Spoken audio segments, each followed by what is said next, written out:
Oke, mana ya? Oh, ini dia.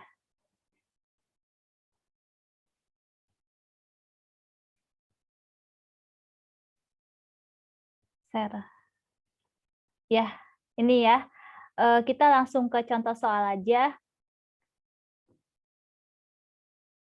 yaitu pada tanggal 1 April 2016, perusahaan Mayora menerbitkan obligasi dengan nilai par seharga 80 juta rupiah. Obligasi dengan bunga, tingkat suku bunganya itu sebesar 14% terhutang setiap tanggal 1 April dengan harga jualnya secara tunai sebesar 84.860.000. Tingkat suku bunga pasar efektif saat ini sebesar 12%. Pertanyaannya, yang pertama kita membuat daftar beban bunga dan amortisasi obligasi dari tahun 2016 sampai pada saat jatuh tempo 2020. Kemudian yang kedua, kita membuat jurnal pencatatan, yaitu dari tanggal 1 April 2016 sampai 31 Desember 2017. Selanjutnya, di sini ada pertukaran antara obligasi dengan tanah seharga 30 juta rupiah di tanggal 1 Agustus 2018. Jadi, pelunasan obligasi itu bisa menggunakan dengan aset, ya, bisa berupa kas atau properti atau tanah, bisa juga dengan aset tidak berwujud. Ya, jadi boleh ditukar. Yang penting harganya sesuai. Kemudian jurnal pada saat pelunasan obligasi di jatuh tempo tahun 2020. Nah, yang pertama nih, ini saya udah bikin rumusnya, ya. Jadi mudah-mudahan sih nggak bingung, ya. Yang pertama kita membuat daftar beban bunga dan amortisasi obligasi. Nah, amortisasi obligasi ini ada premi sama diskon. Bedanya apa? Jadi kalau premi itu tingkat hasil pengembalian atau return itu lebih kecil daripada suku bunganya, ya. Jadi atau disebut juga suku bunga pasar efektifnya lebih kecil daripada bearing interest. Ya, jadi kalau return-nya lebih kecil berarti itu disebut premi.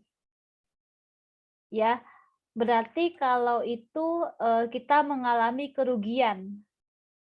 Ya, kita rugi karena namanya obligasi itu kan ada bunga ya. Nah, kalau return-nya kecil, berarti kan kita nanti bayar beban bunganya berarti kan lebih besar. Nah, kalau lebih besar berarti kita mengalami kerugian atau disebut premi. Kemudian di sini jangka waktunya obligasinya 4 tahun dari 2016 ya sampai dengan 2020. Oke, yang pertama nih di tanggal 1 April 2016. Ya. Nah, yaitu sebesar harga jual. Ya, jadi sesuai di soal harga jualnya 84.860.000. Nah, pada saat awal tahun ya 2016 itu belum ada beban bunga. Jadi beban bunga itu baru ada di tahun berikutnya, tahun depan, berarti tahun 2017. Ya. Nah, kemudian di tahun 2017 ya, di sini bukan 1 Januari ya. Jadi sesuai di soal nih, saya sengaja tidak ngasih 1 Januari supaya kalian paham perhitungannya. Kalau 1 Januari itu lebih mudah. Nah, di sini saya kasih pertengahan triwulan, ya, pertengahan tahun. Di sini kan kita 1 April 2016, ya, jadi bukan 1 Januari. Makanya di sini yang kedua 1 April 2017. Nah, kemudian di tahun depan, ya, tahun depan itu baru ada beban bunga nih. Beban bunganya baru muncul. Angkanya dari mana? Angkanya dari sini. Harga jual atau jumlah tercatat obligasi 84.860.000 dikali suku bunga efektif. Ya, suku bunga efektifnya 12%. Dari soal, suku bunga pasar efektifnya 12%. Maka beban bunga di tahun 2017 sebesar 10.183.200. Recording in Ya. progress. Jadi beban bunga itu ya. Jadi beban bunga itu setiap tahun itu mengalami perubahan. Sebentar.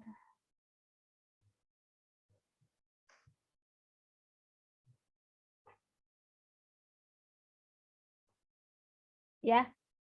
Jadi beban bunga itu setiap tahun itu mengalami perubahan, ya. Jadi sesuai dengan jumlah tercatat obligasi. Nah, setelah kita menghitung beban bunga, kita menghitung kasnya, kas yang dibayarkan, yaitu dari ini nilai nominal, ya, nilai par atau nilai nominal sebesar 80 juta rupiah. Dikali sama ini bearing interest, ya, yaitu 14%. Jadi setiap tahun kas yang dibayarkan sebesar 11.200.000 rupiah. Nah, kemudian baru di sini ditentukan nih premi atau diskon, ya.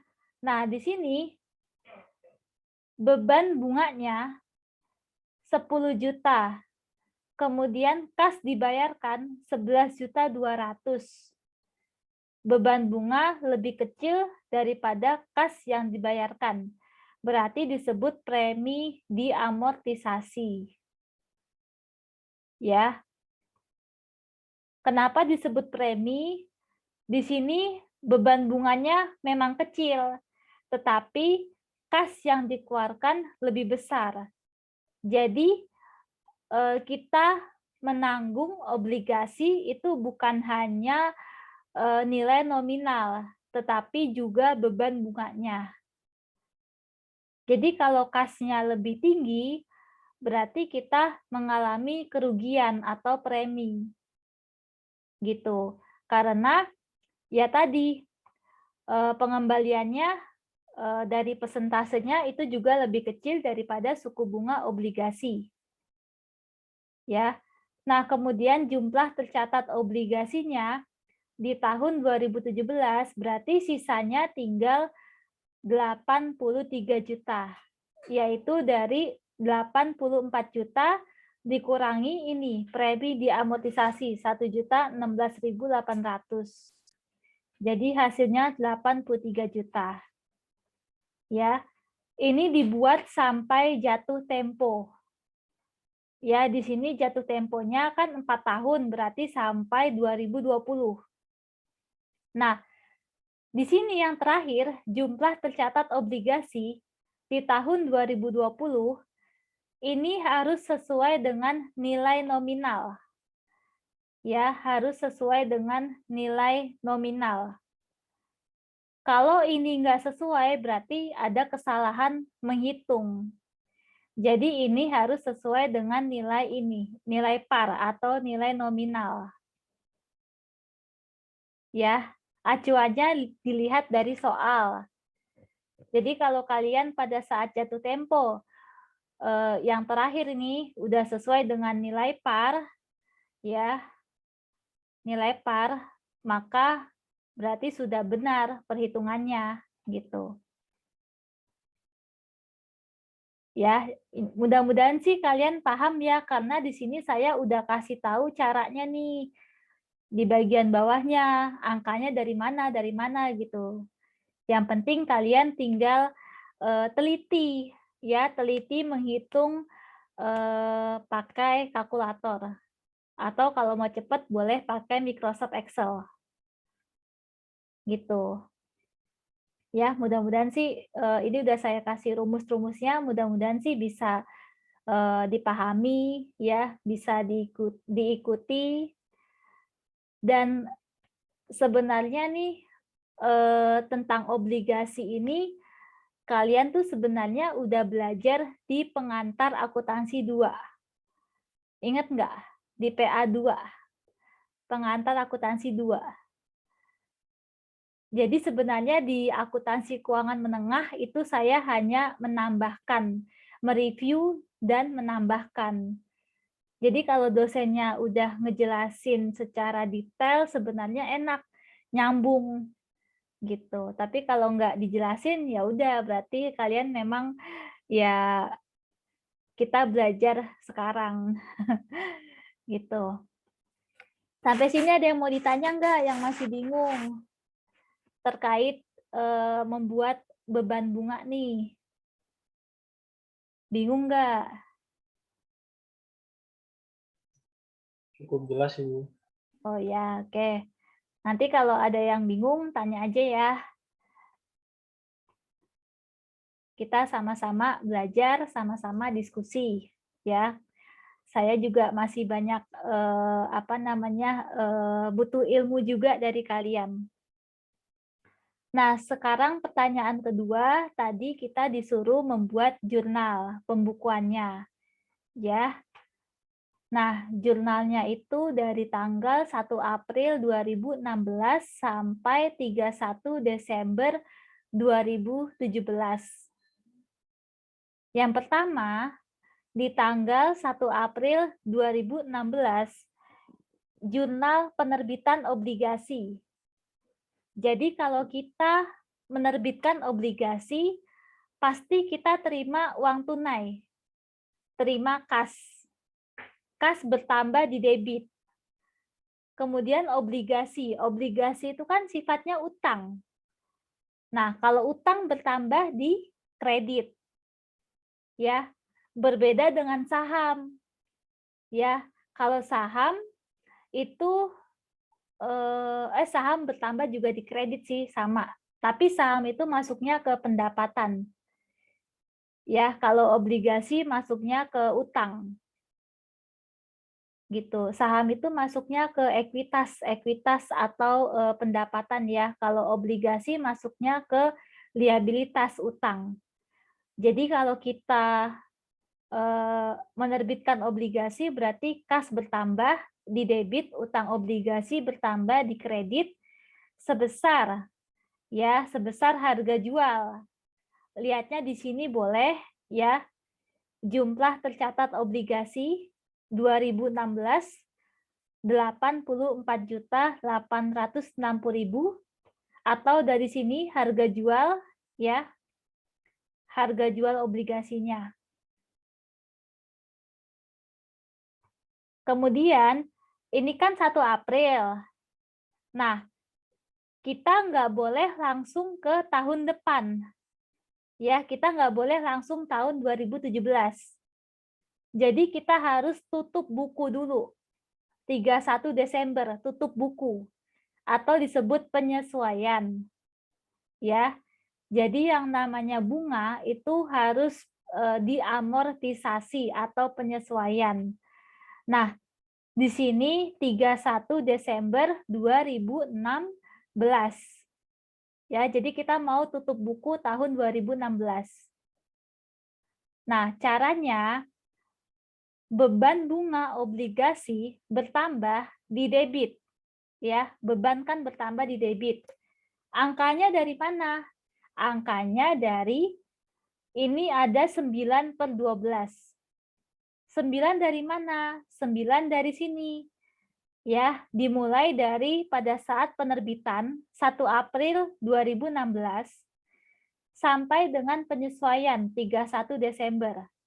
Jadi 1 April, kemudian 1 Mei, 1 Juni, 1 Juli, 1 Agustus, 1 September, 1 Oktober, 1 November, 31 Desember. Ya, berarti benar ya, 9 bulan. Nah, 9 bulan dibagi 12 bulan. Karena dalam 1 tahun. Ya, jadi 9 per 12 dikali, ya, dikali dari sini. Daftar beban bunga ini. 10.183.200. Kita melihatnya di tahun 2017. Ya, tapi nggak sepenuhnya 2017 karena di sini hanya 9 bulan.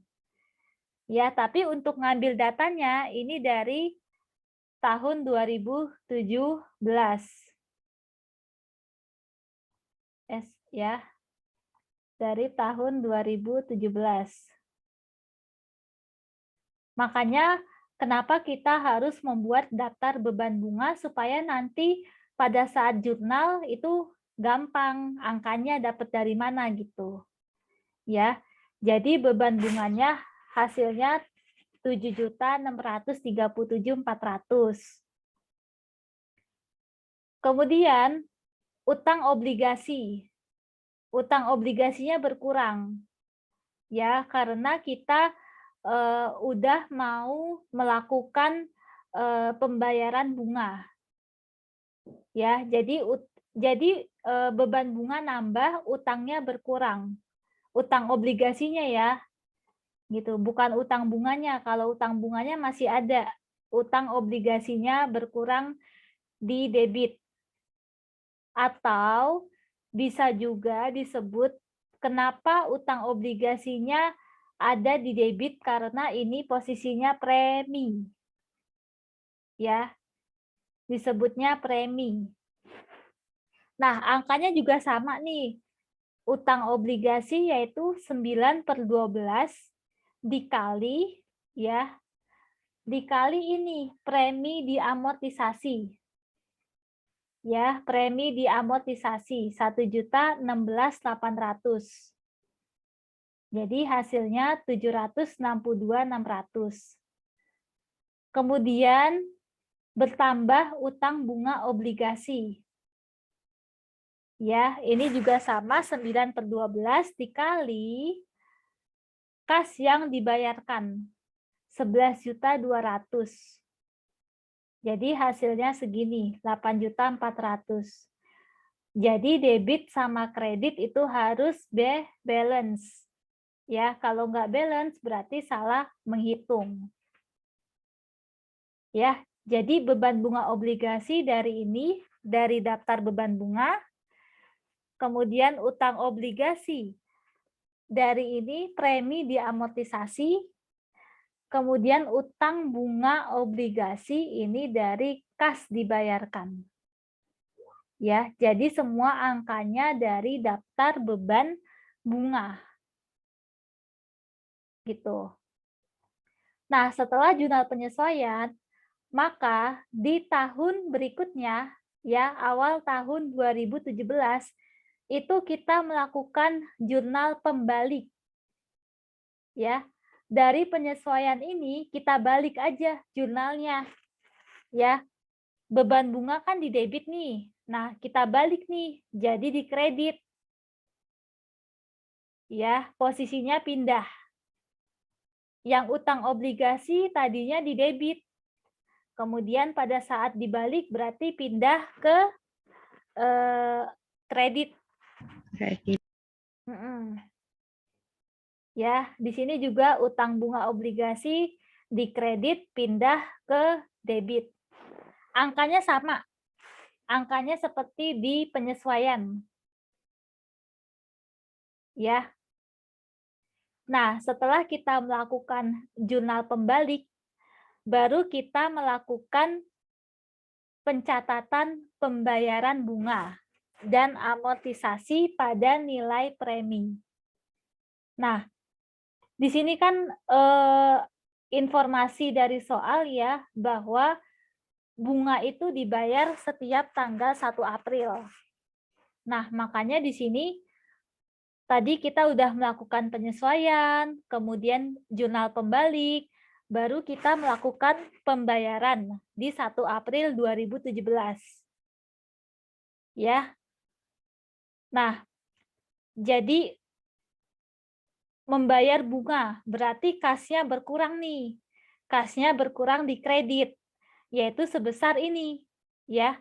Jadi kas dibayarkan 1 April 2017 11.200.000.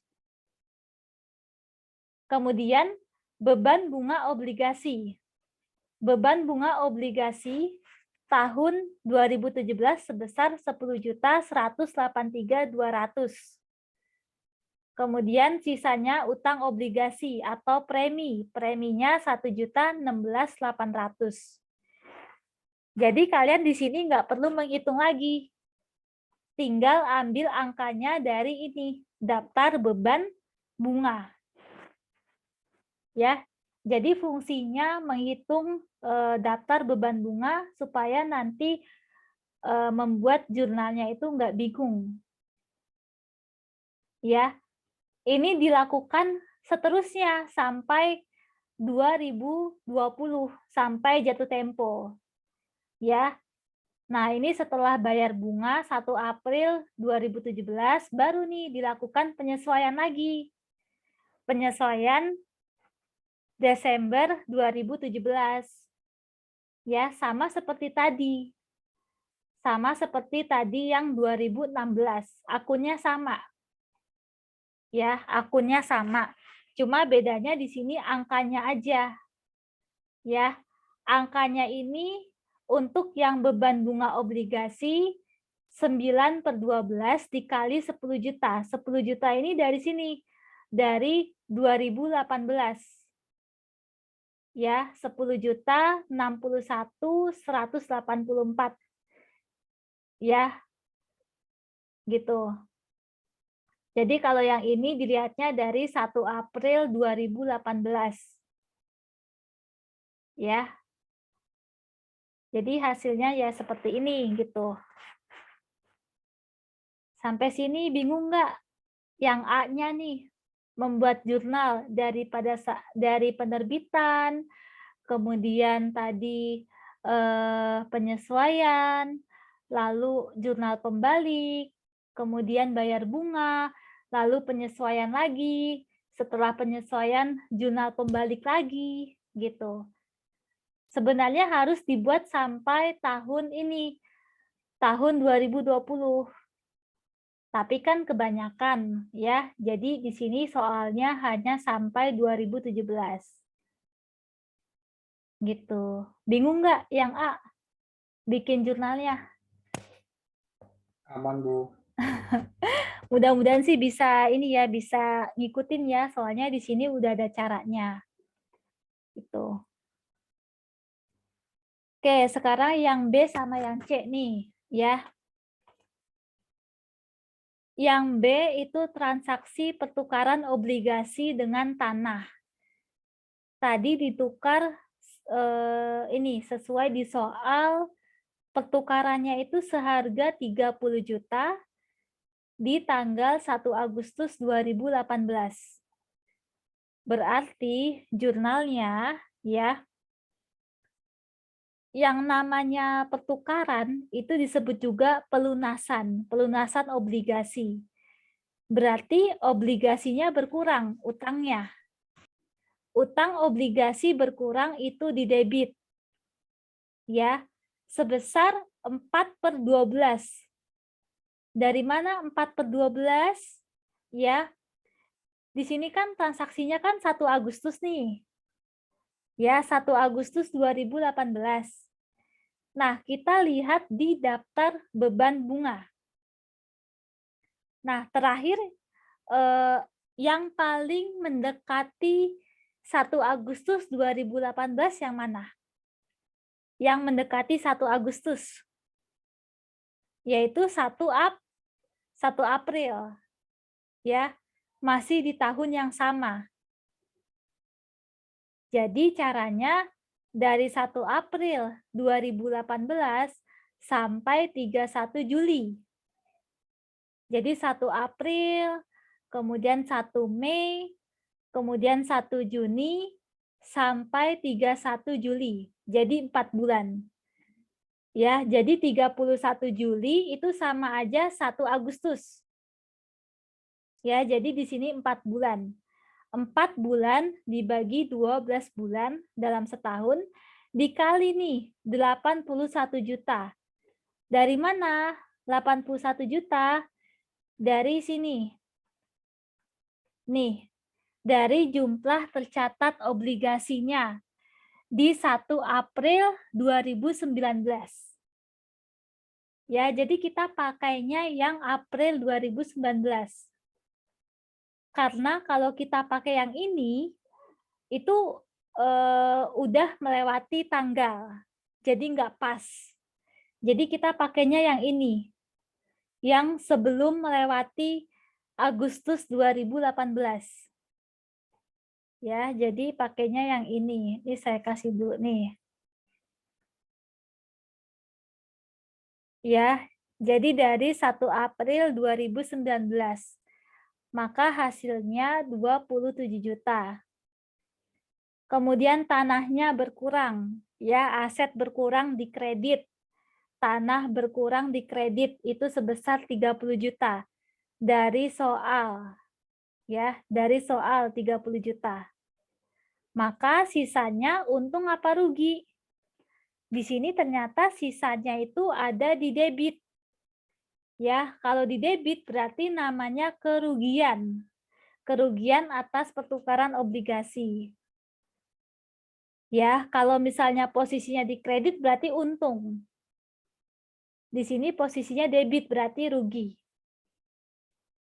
Gitu. Sebesar selisihnya 30 juta dikurangi 27 juta. Ya. Kemudian yang terakhir, jurnal pada saat pelunasan jatuh tempo. 1 April 2020 berarti utang obligasi berkurang di debit, kas berkurang di kredit. Ya, sebesar harga jual.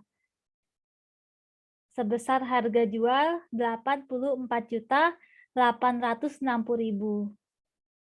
Ya. Gitu.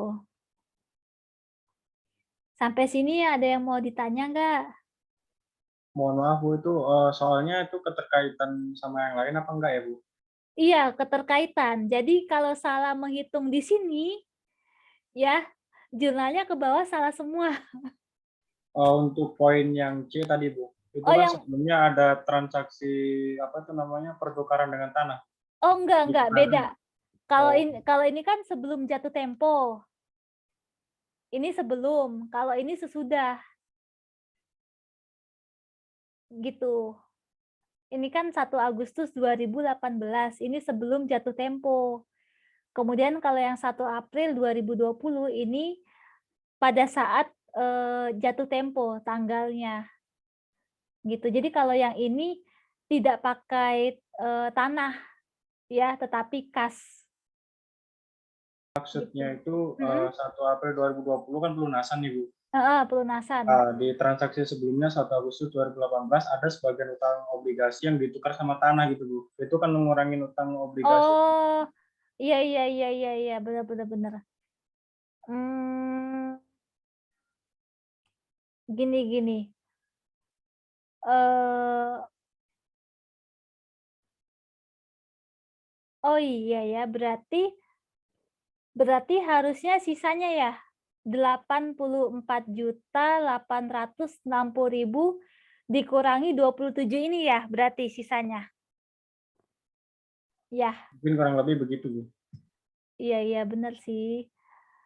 Kalau kalau nanti kas sama tanah dijumlahin, eee, sebentar nih, kita nguranginnya pakai ngurangin tanah apa ngurangin utang obligasi? Tanah dong harusnya. Harusnya Tanahnya sih iya, berkurang, tanahnya. utang obligasi yang dimiliki juga berkurang. Iya, harusnya berarti 84.860.000 dikurangi Rp 30 juta. 84 dikurangi 30 berarti 54 ya? Iya, Bu. Harusnya segini ya? Ya, jadi pakai tanah 30 juta, kemudian kasnya 54 juta. Ya kan? Di sini ya benar ya, 84, kemudian utang obligasinya 54 ditambah 27, tapi di sini ada rugi, ada kerugian. Ya, gitu. Kalau pada saat jatuh tempo, kira-kira ada perhitungan rugi apa enggak? Rugi sama untung ada enggak? Ada enggak? Menurut saya nggak ada sih, Bu. Nggak ada ya, karena memang kita tinggal menghitung sisanya berarti ya. Oke. Ya, iya benar sih. Ya. Ya memang sih, kalau tadi itu kalau tidak ada hubungannya, tapi sebenarnya sih harusnya ada hubungannya, ya. Ada hubungannya antara, eee, pertukaran itu kan sama aja pelunasan ya. Jadi harusnya sih ada hubungannya sama yang C.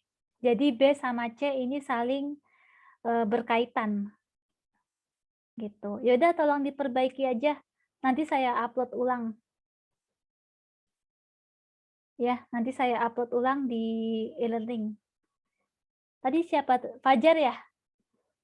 Iya, Bu. Oh, terima kasih Fajar sudah mengkoreksi, berarti sudah paham. Sama, Bu. Ada lagi nggak yang kurang tepat Fajar? Enggak ya?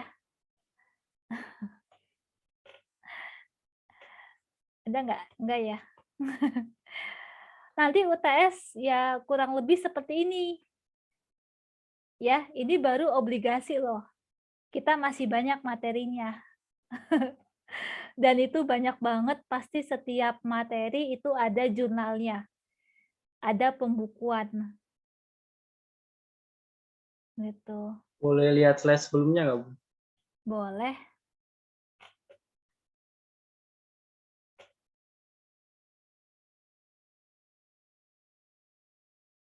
Ini kan udah saya upload ya di e-learning. Iya, Bu, ini jadi full satu screen gitu, Bu, jadi nggak bisa 2 slide gitu, Bu, saya. Oh.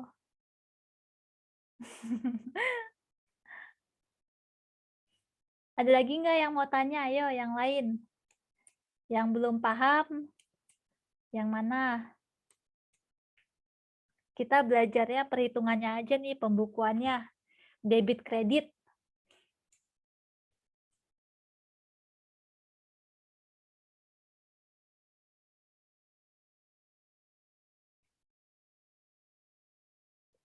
Ada lagi? Fajar tahu bedanya premi dan diskon di obligasi?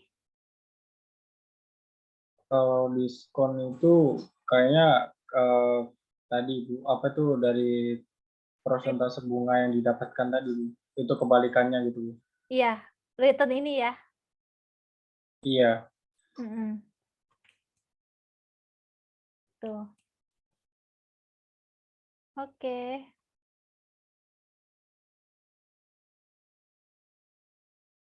Ada lagi nggak yang mau ditanya?